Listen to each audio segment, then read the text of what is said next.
तो बेटा हम पढ़ रहे हैं बायोटेक्नोलॉजी प्रिंसिपल्स एंड प्रोसेसेस और आज की वीडियो में हम पढ़ने वाले हैं रिकॉम्बिनेंट डीएनए टेक्नोलॉजी में यूज होने वाले टूल्स के बारे में।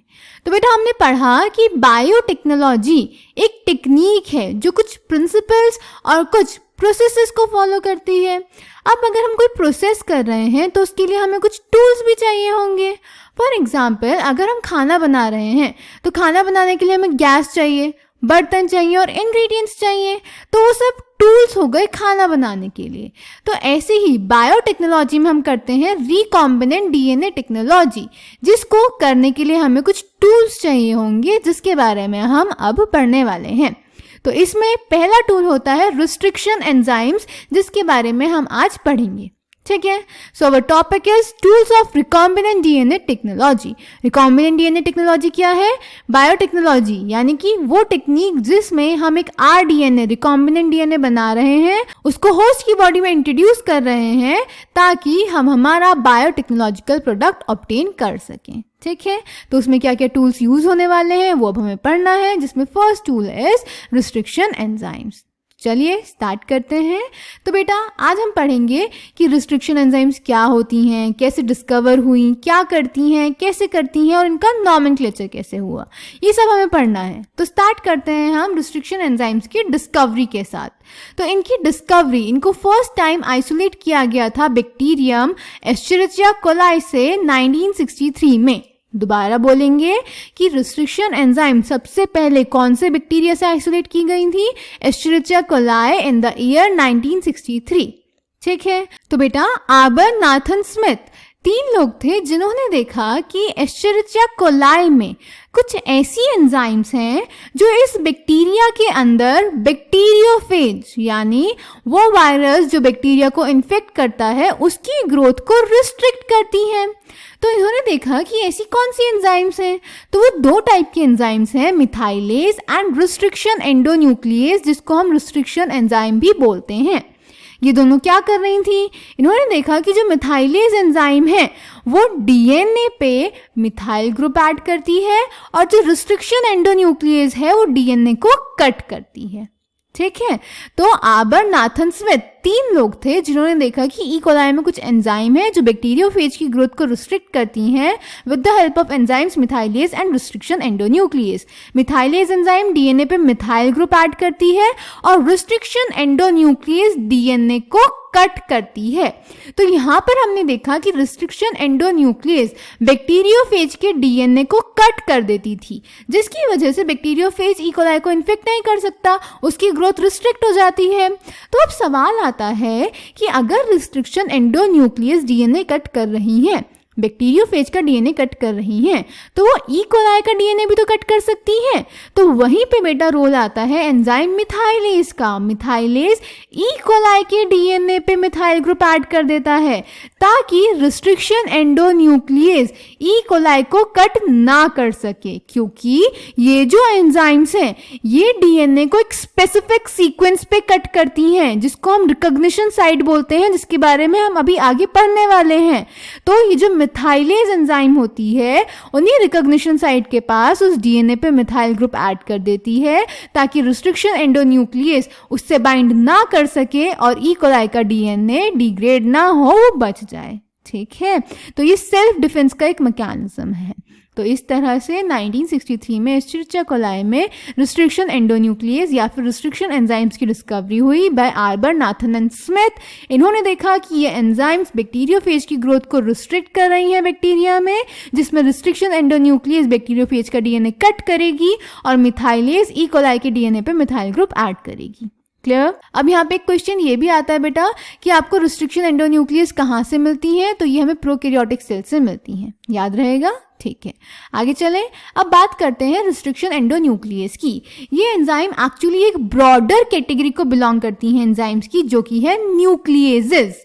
न्यूक्लियेजेस नाम से ही पता चल रहा है कि ये वो एंजाइम्स हैं जो कि न्यूक्लिक एसिड्स यानी डीएनए और आरएनए को क्लीव करती हैं, तोड़ती हैं, काटती हैं। कैसे?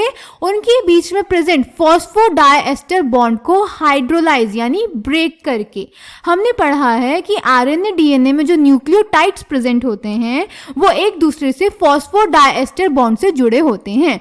तो अगर ये फॉस्फोडाइएस्टर बॉन्ड टूट जाएगा तो वो न्यूक्लियोटाइड्स अलग हो जाएंगे और इस तरह से हमारा न्यूक्लिक एसिड भी टूट जाएगा, क्लीव हो जाएगा। So nucleases are the enzymes that cleave nucleic acids by hydrolysing the phosphodiester bond. ठीक है, ये दो टाइप की होती हैं, एक्सोन्यूक्लियेजेस एंड एंडोन्यूक्लियेजेस। एक्सो यानी बाहर, एंडो यानी अंदर। तो एक्सोन्यूक्लियेजेस बेटा वो न्यूक्लियस एंजाइम्स हैं जो कि न्यूक्लियोटाइड को रिमूव करती हैं फ्रॉम द पेरिफेरी, यानी जो हमारा 5 प्राइम और 3 प्राइम एंड है वहां से एक एक करके न्यूक्लियोटाइड को रिमूव करेंगी, यानी एक बार में एक ही न्यूक्लियोटाइड क्लीव करेंगी और वो भी पेरिफेरी से। यानी exonuclease removes one nucleotide at a time either from 3 prime और 5 prime end of polynucleotide chain. ठीक है, जैसा कि हमें डायग्राम में दिख रहा है, ये हमारा डबल स्ट्रैंडेड डीएनए है। सपोज इसमें ये न्यूक्लियोटाइड के बीच में फॉस्फोडाइएस्टर बॉन्ड है, तो एक्सोन्यूक्लियस एंजाइम एंड्स पे इस बॉन्ड को क्लीव कर देगी, हाइड्रोलाइज कर देगी, तो हमारा पूरा स्ट्रैंड अलग हो जाएगा और ये एक एक न्यूक्लियोटाइड सेपरेट हो जाएगा। ठीक है, चलिए नेक्स्ट बात करते हैं एंडोन्यूक्लियस की। ये डीएनए को अंदर की तरफ से इंटरनल फॉस्फोडाइएस्टर बॉन्ड को ब्रेक करती है और इस तरह से डीएनए को या आरएनए को बीच में से क्लीव करती है। ठीक है, दो तरह से क्लीव कर सकती है, या तो ब्लंट एंड्स बनाएगी या तो स्टिकी एंड्स बनाएगी। अब देखो ये हमारा डीएनए है जिसमें से बीच में क्लीवेज हुआ कहीं पे, पर जो क्लीवेज हुआ वो ऊपर और नीचे यानी दोनों स्ट्रैंड्स पे सेम पोजीशन पे हुआ, तो वो बीच से ऐसे कट गया।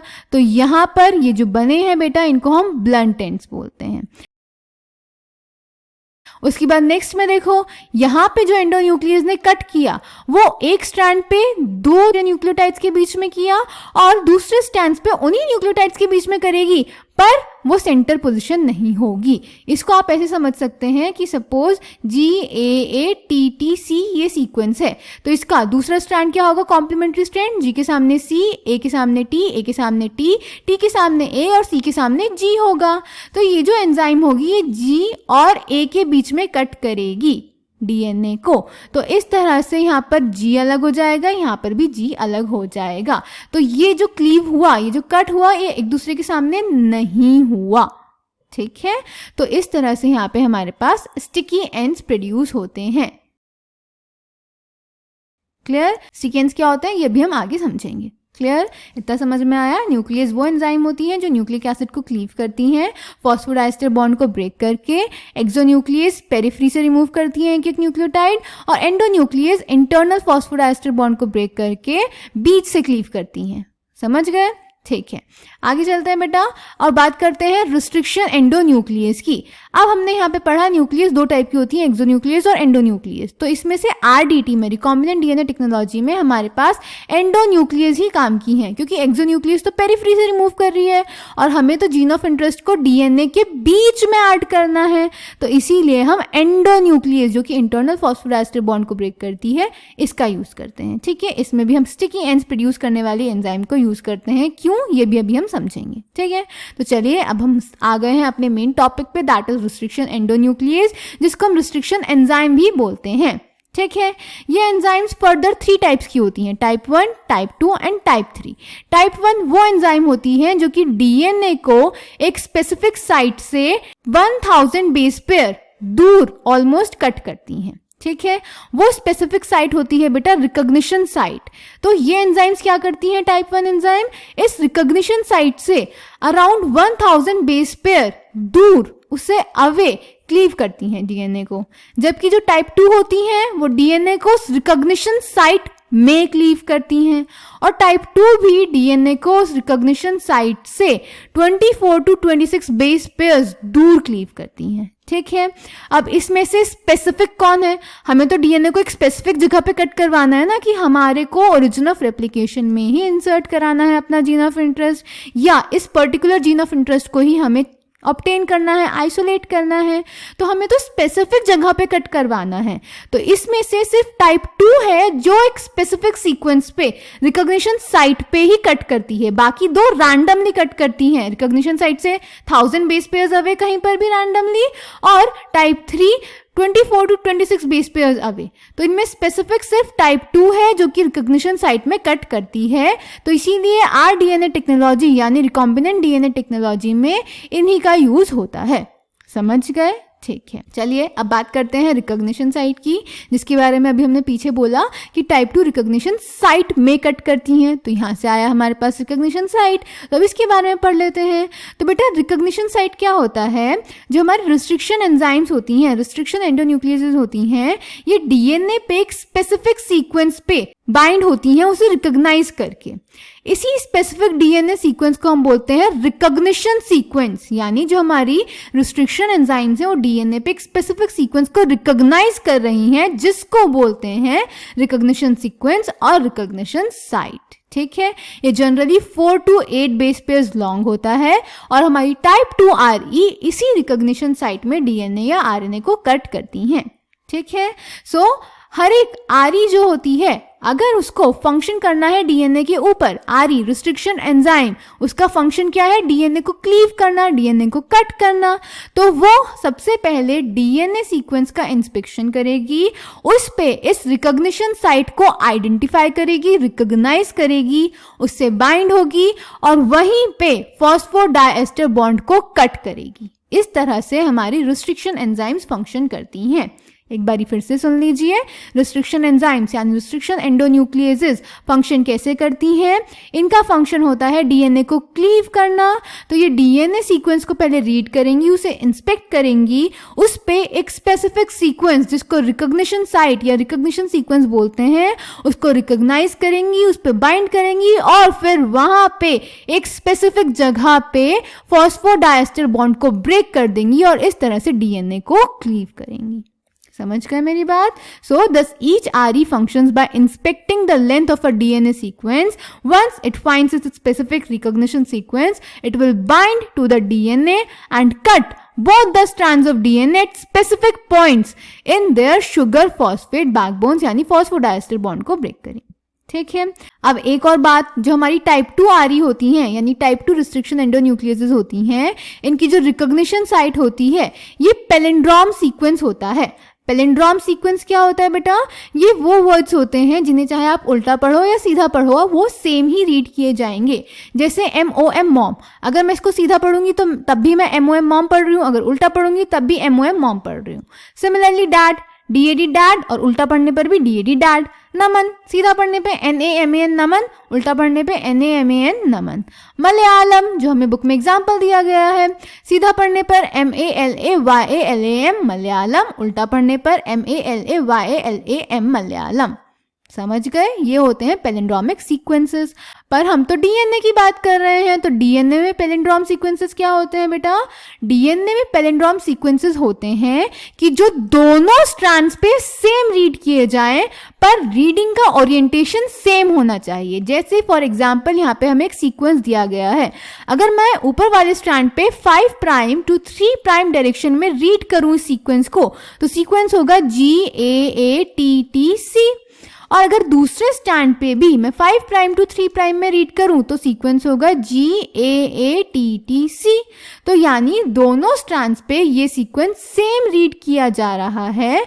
अगर मैं रीडिंग की डायरेक्शन सेम रखूं तो that is 5 prime to 3 prime, या अगर मैं 3 प्राइम टू 5 प्राइम फिक्स कर दूं तो ऊपर वाले पे मैं पढ़ूंगी CTTAAG और नीचे वाले पे पढ़ूंगी CTTAAG। सेम पढ़ा जा रहा है। This is known as palindrome sequence in DNA. It is a sequence of base pairs that read same on the two strands when orientation of reading is kept the same. Clear? तो इस तरह से हमारी restriction एंडोन्यूक्लियसेस काम करती हैं। आज तक बेटा हम अराउंड 900 रिस्ट्रिक्शन एंजाइम्स आइसोलेट कर चुके हैं from different 230 strains of bacteria. ठीक है, जो सबसे पहली रिस्ट्रिक्शन एंडोन्यूक्लियस हमने आइसोलेट करी थी वो थी HIND2। यहाँ पे हम टाइप 2 की बात कर रहे हैं। देखो लिखा है first restriction endonuclease whose functioning depends on a specific DNA nucleotide sequence. Specific DNA nucleotide sequence पे कौन कट करता है? Type 2RE। तो यहाँ पे हम टाइप 2RE की बात कर रहे हैं। तो यहाँ पे जो पहली टाइप 2RE आइसोलेट की गई थी वो थी HIND2, जिसको इसके आइसोलेट होने के 5 साल बाद कैरेक्टराइज किया गया और इसकी recognition site 6 base pairs long होती है। याद रखनी है ये सारी चीजें। ठीक है बेटा, अब जो हमने पढ़ा था पीछे कि RE दो तरह से, एंडोन्यूक्लियसेस दो तरह से एक्ट करती हैं, या तो ब्लंट एंड्स बनाएंगी या तो स्टिकी एंड्स बनाएंगी। तो ये स्टिकी एंड्स क्या होते हैं बेटा, इनको जान लेते हैं। तो स्टिकी एंड्स क्या होते हैं बेटा, हमने पढ़ा कि रिस्ट्रिक्शन एंजाइम एक पैलिंड्रोम साइट को आइडेंटिफाई करती है डीएनए पे और वहीं पे कट लगाती है। तो जब ये एंजाइम इस पैलिंड्रोम साइट यानी रिकॉग्निशन साइट में कट लगाएगी, पर वो कट सेंटर में नहीं होगा, सेंटर से थोड़ा दूर होगा, पर दोनों स्ट्रैंड्स पे सेम न्यूक्लियोटाइड्स के बीच में होगा, तो जो एंड्स बनेंगे वो स्टिकी एंड्स होंगे। कैसे, मैं आपको बनाकर दिखाती हूँ। तो जैसे अगर हम EcoR1 का एग्जाम्पल लें, तो EcoR1 की रिकॉग्निशन साइट होती है 5 prime G A T T C और यहाँ पर 3 प्राइम। इसका कॉम्प्लीमेंट्री स्ट्रैंड ड्रॉ कर लेते हैं। 5 प्राइम, C के सामने G, T के सामने A, T के सामने A के सामने T, A के सामने T, G के सामने C और यहाँ पर 3 प्राइम। तो ये है EcoR1 की रिकॉग्निशन साइट। ये जो EcoR1 होती है ये डीएनए को G और A के बीच में कट करती है। तो यानी यहाँ पर इस वाले स्ट्रैंड पे कट करेगी और इस वाले स्ट्रैंड पे यहाँ पे कट करेगी। तो क्या EcoR1 ने सेंटर में कट किया? नहीं, सेंटर से दूर कट किया, बट दोनों स्ट्रैंड्स पे सेम न्यूक्लियोटाइड्स के बीच में कट किया। तो इसका क्लीवेज कैसे होगा, कैसे होंगे ये अलग, दूसरे कलर से ड्रॉ करके देखते हैं। यहाँ पर देखो ये G अलग हो जाएगा और बाकी का स्ट्रैंड अलग चला जाएगा। सिमिलरली यहाँ पर ये G अलग हो जाएगा और बाकी का स्ट्रैंड अलग चला जाएगा।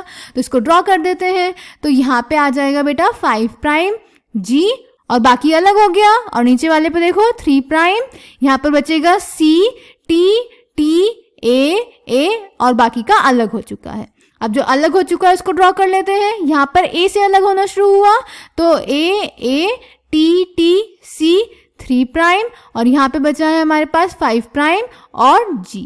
तो इस तरह से ये 2 पार्ट्स बनेंगे हमारे पास डीएनए के, जो कि कुछ इस तरह से अपीयर होंगे, है ना। अब देखिए, क्या दोनों ही स्ट्रैंड्स पे सिंगल बेसिस अवेलेबल है, TT AA TT। तो क्या अगर मैं इनके सामने इनके काउंटर पार्ट ले आऊं, यानी A के सामने T, A के सामने T, T के सामने A और T के सामने A, तो क्या ये सिंगल बेसिस अपने काउंटर पार्ट से जुड़ के बॉन्ड बना लेंगे? बिल्कुल बना लेंगे। तो इसी वजह से, क्योंकि इस एंजाइम के एक्शन के बाद सिंगल बेसिस क्रिएट हुए जो कि हाइड्रोजन बॉन्डिंग करके जुड़ सकते हैं नए बेसिस से, इसीलिए इसको हम बोलते हैं स्टिकी एंड्स। समझे मेरी बात? ओके, तो this leaves single stranded portions at the ends और इन्हीं ओवरहैंगिंग स्ट्रेचेस को हम बोलते हैं स्टिकी एंड्स। ठीक है, इनका नाम इसीलिए क्यों है, क्योंकि ये अपने काउंटर पार्ट के साथ, कॉम्प्लीमेंट्री काउंटर पार्ट के साथ हाइड्रोजन बॉन्ड्स बना के जुड़ सकते हैं। इसी स्टिकी नेट्स की वजह से हम डीएनए लाइगेज एंजाइम की मदद से 2 डिफरेंट डीएनए स्ट्रैंड्स को जोड़ सकते हैं। ठीक है, पर अब याद रखेंगे, क्योंकि एक एंजाइम एक पर्टिकुलर स्टिकी एंड क्रिएट करेगी और वो अपने काउंटर पार्ट से ही जुड़ सकता है, तो इसीलिए हम हमारे वेक्टर डीएनए को और फॉरेन डीएनए को सेम रिस्ट्रिक्शन एंडोन्यूक्लियस से कट करवाएंगे, ताकि जो रिजल्टिंग स्टिकी एंड्स बने वो कॉम्प्लीमेंट्री बने और दोनों स्ट्रैंड्स आपस में जुड़ सकें। ठीक है, इसको हम ड्रॉ करके देख लेते हैं डायग्राम की हेल्प से। अगेन यहाँ पे हम EcoR1 का एग्जांपल लेंगे बेटा। तो ये है हमारा वेक्टर डीएनए, ये है फॉरेन डीएनए। वेक्टर डीएनए पे भी GAATTC प्रेजेंट है और फॉरेन डीएनए पे भी GAATTC प्रेजेंट है। ठीक है, EcoR1 G और A के बीच में कट लगाएगी। तो जब EcoR1 वेक्टर डीएनए को कट करेगी तो इस तरह से हमारे पास स्टिकी एंड बन जाएगा, और जब फॉरेन डीएनए को कट करेगी तो इस तरह से। अब देखो, फॉरेन डीएनए का स्टिकी एंड है AATT और वेक्टर डीएनए का है TTAA। तो AT से जुड़ जाएगा, AT से, AT से, AT से। तो इस तरह से DNA लाइगेज इन दोनों को जोड़ देगी। ओके तो इसीलिए RDT में हम उन्हीं RE को यूज करते हैं जो कि स्टिकी एंड्स प्रोड्यूस करेंगी, यानी पैलिंड्रोम में सेंटर पे कट ना लगाए, क्योंकि अगर सेंटर पे कट लगाएगी तो दोनों स्ट्रैंड पे सेम ही जगह पे कट होगा और स्टिकी एंड्स जनरेट नहीं होंगे, ब्लंट एंड्स जनरेट होंगे। समझ गए? So this is the action of restriction endonucleases. Clear? अब लास्ट टॉपिक है बेटा इसमें कि रिस्ट्रिक्शन एंजाइम्स की हम नेमिंग कैसे करते हैं। अभी मैंने पीछे एग्जांपल लिया इको R1 का, जो कि एक एंजाइम है। उससे पहले मैंने बोला कि सबसे पहले जो आइसोलेट हुई थी वो थी HIND2, वो भी एक एंजाइम है। तो ये HIND2 और इको R1 नाम कैसे पढ़ा? तो बेटा इसके नॉमेनक्लेचर के कुछ रूल्स हैं। हर एक एंजाइम का जो फर्स्ट लेटर होगा वो कैपिटल होगा और वो बैक्टीरिया के जीनस का फर्स्ट लेटर होगा जिस बैक्टीरिया से वो एंजाइम आइसोलेट हुई है। देन सेकेंड और थर्ड उस बैक्टीरिया की स्पीशीज के 2 लेटर्स होंगे जो कि स्मॉल में लिखे जाएंगे। फोर्थ बैक्टीरिया का स्ट्रेन का फर्स्ट लेटर होगा और उसके बाद रोमन नंबर्स हमें बताएंगे कि इस बैक्टीरिया से ये एंजाइम किस नंबर पे आइसोलेट की गई है। जैसे इको R1 में capital E is for Escherichia का E, CO इज कोलाई का CO, R इज RY13 का R जो कि स्ट्रेन है बैक्टीरिया का, और 1 यानी कि एस्चेरिचिया कोलाई से सबसे पहले इको R1 आइसोलेट की गई थी। समझ गए?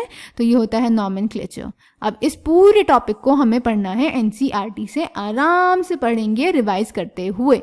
समझ गए? So now we know from the foregoing discussion that genetic engineering or recombinant DNA technology can be accomplished only if we have the key tools, जो कि क्या क्या हो सकते हैं? Restriction enzymes, polymerase enzyme DNA synthesize करने के लिए, लाइगेज जोड़ने के लिए, वेक्टर हमारे जीन ऑफ इंटरेस्ट को होस्ट में ले जाने के लिए, और ultimately host organism. Let us try to understand some of these in detail. सबसे पहले हम बात करेंगे रिस्ट्रिक्शन एंजाइम्स की। In the year 1963 the 2 enzymes responsible for restricting the growth of bacteriophage in Escherichia coli were isolated. One of these added methyl groups, जिनको हम क्या बोलते हैं? Methylase, methyl groups to DNA, while the other cut DNA, जिन्हें हम बोलते हैं restriction endonuclease। याद रहेगा? Then the first restriction endonuclease HIND2, whose functioning depended on a specific DNA nucleotide sequence, was isolated and characterized 5 years later। अच्छा बेटा यहाँ पे आपके मन में क्वेश्चन आ सकता है नॉमेनक्लेचर से रिलेटेड कि इस एंजाइम का नाम तो HIND2 है और हम बोल रहे हैं कि ये तो फर्स्ट एंजाइम है जो कि आइसोलेट हुई है, तो ऐसा कैसे हो सकता है? तो अगर ये फर्स्ट आइसोलेट हुई है तो इसका नाम HIND1 होना चाहिए। तो नहीं बेटा, ऐसा नहीं है। HIND1 जो है वो टाइप 1 एंजाइम है और HIND2 टाइप 2 जो कि स्पेसिफिक DNA सीक्वेंस पे कट करेगी। समझ गए मेरी बात? So it was found that HIND2 always cut DNA molecules at a particular point by recognizing a specific sequence of 6 base pairs। तो क्वेश्चन आ सकता है कि जो HIND2 है उसकी जो रिकॉग्निशन साइट है, रिकॉग्निशन सीक्वेंस है, वो कितने बेस पेयर्स का है? So the answer is 6 base pairs। This specific base sequence is known as the recognition sequence for HIND2। Besides HIND2, today we know more than 900 restriction enzymes that have been isolated from over 230 strains of bacteria, each of which recognize different recognition sequences. The convention for naming these enzymes is the first letter of the name comes from the genus। Genus को belong करेगा, genus का first letter, second 2 letters species से आएंगे, prokaryotic cell के। Then Eco R1 का example दिया गया है कि एस्चेरिचिया कोलाई का RY13 स्ट्रेन था, तो इको R1 में E is from Escherichia, CO is from coli and R is from RY strain, और 1 क्योंकि वो सबसे पहले डिस्कवर हुई है। The letter R is derived from the name of the strain. Roman numbers following the names indicate the order in which the enzymes were isolated from that strain of bacteria। ठीक है? Restriction enzymes belong to a larger class of enzymes called nucleases। These are of 2 kinds, exonucleases जो periphery पे cut करेंगी and endonucleases जो internally cut करेंगी। Exonucleases removes nucleotides from the ends of the DNA, whereas endonucleases make cuts at specific positions within the DNA। Each restriction endonuclease functions by inspecting the length of the DNA sequence. Once it finds its specific recognition sequence, it will bind to the DNA and cut each of the 2 strands of the double helix at specific points in their sugar phosphate backbones, जो कि हमें figure में दिखाया गया है, जो हम already draw कर चुके हैं। Each restriction endonuclease recognizes a specific palindromic nucleotide sequence in the DNA. तो ये सब कुछ हम पढ़ चुके हैं कि क्या होता है. RE एंजाइम फंक्शन कैसे करती है, वो DNA को इंस्पेक्ट करेगी, उस पर पैलिंड्रोम न्यूक्लियोटाइड सीक्वेंस को आइडेंटिफाई करेगी, बाइंड करेगी और वहाँ पे कट करेगी और फॉस्फोडाइएस्टर बॉन्ड को ब्रेक करेगी. ठीक है.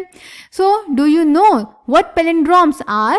These are groups of letters that form the same words when read both forward and backward. Example, Malayalam. As against a word palindrome, where the same word is read in both directions, the palindrome in DNA is a sequence of base pairs that reads same on the two strands when orientation of reading is kept the same. Important line hai.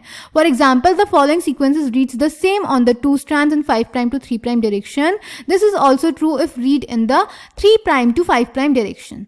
आपको eco R1 की recognition side दी गई है 5' to GAA TTC 3' और दूसरे strand पे भी same read करेगी 5' to 3' direction में GAA TTC. अगर 3' टू 5' करेंगे तब भी सेम होगा. ठीक है.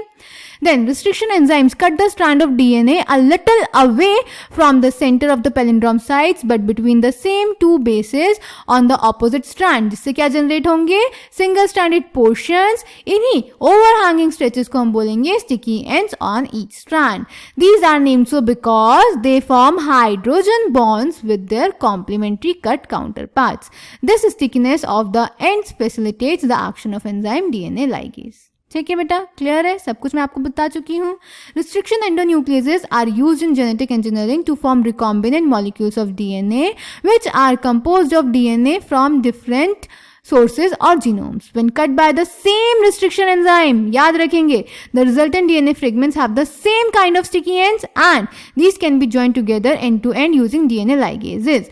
You may have realized that normally unless one cuts the vector and the source DNA with the same restriction enzyme, the recombinant vector molecule cannot be created. क्यों? क्योंकि same sticky ends नहीं आएंगे. ठीक है. चलिए डायग्राम देख लेते हैं जो हम ऑलरेडी ड्रॉ कर चुके हैं. यहाँ पे हमें रिस्ट्रिक्शन एंजाइम का एक्शन शो किया गया है.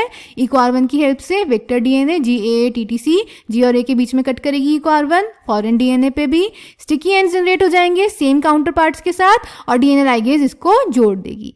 अब पूरी टेक्नोलॉजी का डायग्राम रिप्रेजेंटेशन हमें दिया गया है. फॉरेन डीएनए लिया, वेक्टर डीएनए लिया, सेम रिस्ट्रिक्शन एंजाइम से हमने कट करवाया तो हमारे पास स्टिकी एंड्स आ जाएंगे जो कि कॉम्प्लीमेंट्री होंगे. लाइगेज की हेल्प से उन्हें हम लाइगेट कर देंगे और फिर इसको ट्रांसफर कर देंगे होस्ट सेल में, जिस प्रोसेस को बोलते हैं ट्रांसफॉर्मेशन.